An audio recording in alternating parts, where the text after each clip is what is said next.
Olá, vamos começar a unidade 2 desse curso de formação de conciliadores, parte teórica promovido pelo Conselho da Justiça Federal. Eu sou Bruno e nessa unidade a gente vai tratar dos meios de tratamento e papel do conciliador. Na primeira unidade, a gente tratou do conflito, do diagnóstico, partindo da ideia de que primeiro a gente tem que saber qual é a doença para então fazer o seu tratamento adequado. Agora a gente vai falar justamente do tratamento, das formas de tratamento. Para tanto, essa unidade se divide em três sessões. Na primeira sessão, a gente vai falar do espectro das formas de tratamento de disputas. Já na segunda, a gente vai se voltar já especificamente ao papel do conciliador. E na terceira, dos princípios e dilemas éticos que envolvem essa atuação. Falando de espectro de processos de disputas, a gente pode falar de diversas formas de classificação. Uma delas é aquela que envolve a menor intervenção do terceiro até a maior intervenção. A menor intervenção, por exemplo, quando não se tem nenhum terceiro, uma negociação direta entre as partes. E aí o grau de intervenção vai subindo quando a gente tem, por exemplo, a mediação, em que o terceiro ele existe para facilitar, mas ele não pode apresentar sugestões. Na conciliação, em que essas sugestões são permitidas, ainda que não se possa julgar. Na arbitragem, que existe uma base consensual na escolha, por exemplo, do árbitro, do procedimento, mas que não existe uma escolha na decisão. A decisão é adjudicada, é proferida por um terceiro árbitro, ainda que escolhido pelas partes. E na sentença adjudicatória proferida pelo Estado juiz, que não há escolha, pelo menos em princípio, não há escolha de quem será esse terceiro que vai fazer a decisão adjudicatória.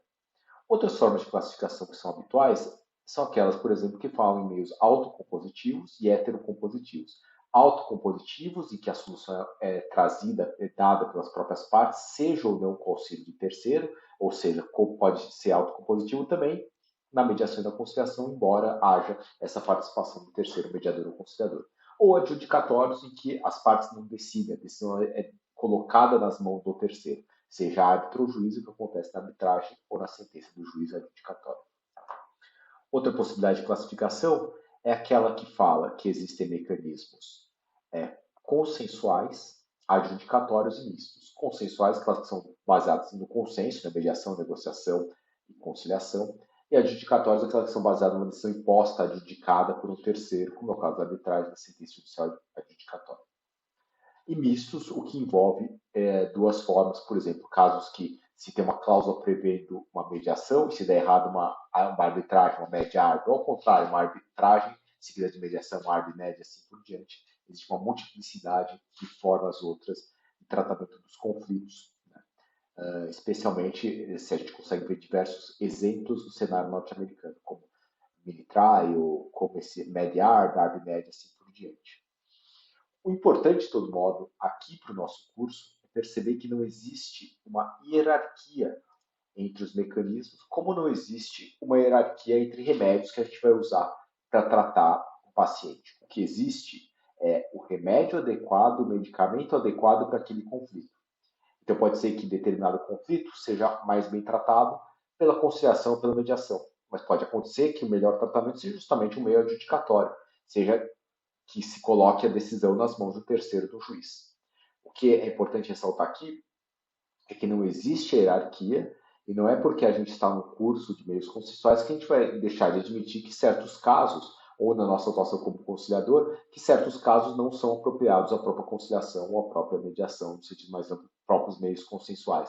A gente também tem que ter esse juízo de adequação. Tá? Esse acho que é uma ressalva válida. De todo modo, na distinção entre conciliador e mediador, uma distinção que é a normatizada é a distinção proposta pelo Código de Processo Civil. O Código de Processo Civil agora estabelece, deixa marcado, evidenciado, que conciliador é aquele terceiro que pode sugerir opções, que atua preferencialmente em relações pontuais. Na Justiça Federal se costuma dar o exemplo do previdenciário, mas também danos morais, contra a Caixa contra os Correios e por aí. O mediador é o terceiro que não pode sugerir opções, preferencialmente atua em relações continuadas, e que a ideia dele é mais de ser um facilitador da comunicação. O conciliador, nesse sentido, é mais interventivo. E daí porque no slide anterior, dois anteriores, eu coloquei a conciliação mais no meio em relação ao grau de intervenção do que a mediação. Tá? Então, dentro dessa ideia, se costuma dizer que ações, por exemplo, de saúde ou demandas mais complexas, ações civis públicas, etc., são casos de mediação mesmo na Justiça Federal. Esses são exemplos, claro, objeto de questionamentos, discussões, etc. A própria classificação entre conciliador e mediador, ela é um pouco controvertida, até porque é muito difícil saber quando o conflito se apresenta, se a atuação do terceiro deve ser mais ou menos interventiva. Como eu disse, o caso que se costuma falar de conciliação é previdenciário, se imaginando que se tem uma relação pontual objetiva. Mas, às vezes, pode ter todo um desgaste, pode ter tido toda uma relação de anos contribuindo para o INSS, toda uma relação de desgaste com a agência local, etc., que envolve uma série de sentimentos que seriam mais bem tratados se a gente fizesse uma abordagem que seria mais relacionada à mediação. A ideia, assim, que me parece possível, seria considerar conciliação e mediação não como duas categorias, como certo e errado, como sim ou não, como A ou B, mas sim como dois polos atrativos. Né? Essa é a ideia, por exemplo, assumir que são conceitos vagos, né, indo por uma ideia de um filósofo como Mark Sainsbury, de que existem conceitos vagos. Nesses casos de conceitos vagos, a gente vai ter uma grande gama entre esses dois polos atrativos de conciliação e mediação. É mais ou menos igual a imaginar as cores, né? A gente pode saber o que seria uma escala do, digamos, vermelho, o que seria a escala que já seria amarelo. Mas e o que estiver lá entre vermelho e amarelo, vai ter um ponto que a gente não vai saber bem se é vermelho ou se é amarelo. E aí a gente vai acabar promovendo um corte, mas vai ter que ter muita sensibilidade de saber qual vai ser o grau de atuação. Acho que essa que é uma ideia possível. A gente tem que saber quais são os polos, mas não se fechar nesses polos, perceber que existem nuances entre esses dois polos atrativos da conciliação e da mediação. Enfim, é só uma ideia para reflexão de vocês cursistas, que pode ou não ser adotada, pode não ser refletida, mas que me parece ter alguma aplicação prática. O que é importante saber é que, seja conciliador ou mediador, a gente vai ter que ter ciência que a própria presença dentro do conflito vai fazer com que esse conflito, essa relação conflituosa se altere. Uma coisa é a pessoa conversar com o outro litigante, a outra pessoa com que ela está brigando. Outra coisa é trazer um terceiro estranho para essa relação. A própria relação vai se alterar. A gente vê isso muito marcante quando são pessoas depondo em juízo. Né? A gente vê que as testemunhas elas assumem um comportamento diferente do usual. Mas o conciliador mediador também tem que ter consciência que a simples presença dele mesmo, ainda com uma atitude mais aberta, uma escuta mais receptiva, também vai alterar a própria relação. As pessoas não vão querer falar ou se expor da mesma maneira que falariam com uma pessoa conhecida, etc. Então, isso é importante ter consciência.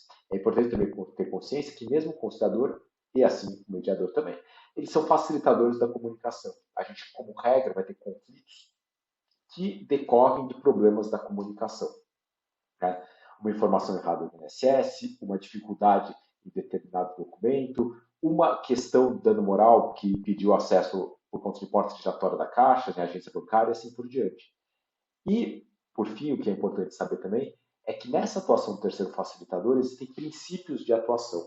Tá? São diversos princípios e entre os princípios positivados a gente vai ter, por exemplo, a validação, o isolamento entre as partes, respeito à ordem pública e assim por diante. Esses são uma lista de princípios apenas entre aqueles que são, digamos assim, positivados pela Resolução 125, pelo Código de Processo Civil e pela Lei de Mediação. O detalhamento desses princípios vai ser feito durante as apostilas ou no decorrer do curso pelos tutores também. Mas é importante perceber que a gente vai ter princípios aqui que exigem uma ponderação, ou seja, a gente tem a confidencialidade, mas nem sempre tudo é confidencial. Às vezes, a gente vai ter que priorizar em relação à confidencialidade e o respeito à ordem pública e lei vigente. E a gente vai ter que pegar e abrir a confidencialidade, por exemplo, se tiver o cometimento de um crime na sala de audiência, na sessão, por exemplo, alguém queira bater no mediador ou conciliador e assim por diante. A gente vai ter uma dificuldade de ponderar, por exemplo, até que ponto a gente tem que deixar as partes decidirem e até que ponto a gente tem que tentar atuar para garantir a imparcialidade, para garantir a própria decisão informada. Até que ponto a gente tem que ser imparcial, até que ponto a gente tem que ser imparcial, não, a gente tem que ser imparcial, mas até que ponto essa imparcialidade implica uma isenção total, um afastamento total das partes. É uma série de princípios, enfim, que tem que ser ponderados, sabendo que existem princípios que devem sempre ser aplicados. Né? Aqui a ideia é que alguns princípios eles precisam ser ponderados, mas outros princípios podem ser vistos mais como determinados mandamentos, até quase como regras. Por exemplo, competência. O conciliador ele tem que ser competente, não é uma questão de ponderar se deve ou não ser competente assim por diante, mas isso pode ser mais bem detalhado durante as apostilas e durante a exposição dos tutores nos fóruns de discussão. A importância de ter um código de ética de conciliadores e mediadores, como a gente tem uma normatização presente tanto no anexo 3 da Resolução 125 de 2010 do CNJ, como também no CPC e na Lei de Mediação, é que com esses marcos, ter um código de ética é favorável à profissionalização do conciliador, do mediador, do terceiro facilitador. Ter um código de ética representa ter características próprias, uma ética própria da profissão, que gera uma maior estabilidade, uma profissionalização, um maior reconhecimento da própria peculiaridade que envolve. E aí que envolve, então, características próprias da atividade. O grande dilema, como eu já havia adiantado, e especialmente em casos de desequilíbrio de poder, que, como a gente já viu, são a regra da Justiça Federal, é quanto a gente deve estar próximo, quanto a gente deve estar distante das partes. Percebam que a gente vai ter dois comandos, talvez que possam ser bem imaginados, concretizados pelo princípio da imparcialidade da decisão informada. A gente vai ter dois comandos que podem soar um tanto contraditórios, se a gente não for ver nessa ideia de princípios que precisam ser ponderados.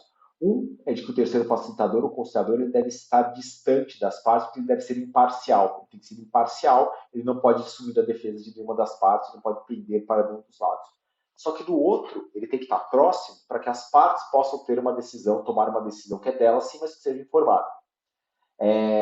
Muitas vezes, especialmente em situações de desequilíbrio de poder, se a gente não der determinada informação para a parte, para o segurado que pede benefício para o INSS, para a pessoa que quer o dano moral contra a Caixa, pode ser que ela tome uma decisão sem saber das consequências dessa decisão. Pode ser que ela aceite um acordo sem saber que ela poderia ter garantia de ganhar um valor maior se ela deixasse continuar o processo e assim por diante. É por isso que a gente tem um grande dilema ético do até quanto intervir numa situação de notório desequilíbrio de poder. Como, ao mesmo tempo, ser próximo e ser distante. Tá? Esse me parece que é um grande dilema e que a gente enfrenta especialmente na nossa atuação diária como conciliador, como facilitador, terceiro facilitador na Justiça Federal. Uma ideia possível é que a gente atue também como graus de intervenção. A gente só interfira, só se aproxime mais de ser interventido das partes na medida em que a gente note que as partes precisam dessa intervenção. Em relação a graus, a gente tem que ter uma noção também bem clara que a gente não pode julgar, a gente não pode avaliar. A gente pode colocar cartas na mesa como conciliador, mas a gente não pode escolher aquela carta, a gente não pode falar que determinada solução é mais adequada. Então, voltando um pouco, a gente pode informar sobre características gerais, a gente pode informar do que se trata o processo, como vai ser o procedimento e assim por diante. No caso do conciliador, a gente pode sugerir opções, colocar cartas na mesa, falar, pode ser feito dessa forma, pode ser feito parcelado, pode ser feito, pode-se tentar um empréstimo familiar, assim por diante, mas não se pode decidir pela pessoa. A gente pode informar e sugerir no caso dos conciliadores, só informar no caso dos mediadores, mas em nenhuma das hipóteses avaliar. E me parece também que a gente tem que trabalhar com essa ideia de graus de intervenção, só intervir no caso, quando for necessário para que as partes possam ter uma decisão informada. Trabalhar com uma escala também de intervenções, né, como alguns autores falam, para que a gente não intervenha de forma inadequada e também para que a gente não fique distante quando deve se exigir determinada intervenção. Tudo bem? Bom, aqui a gente começou a tratar, então, dos meios consensuais, partindo antes da ideia dos meios do espectro de formas de tratamento dos conflitos. A gente, em seguida, falou do papel do conciliador, e a gente encerrou com alguns princípios do conciliador e com esse grande dilema entre intervenção ou não.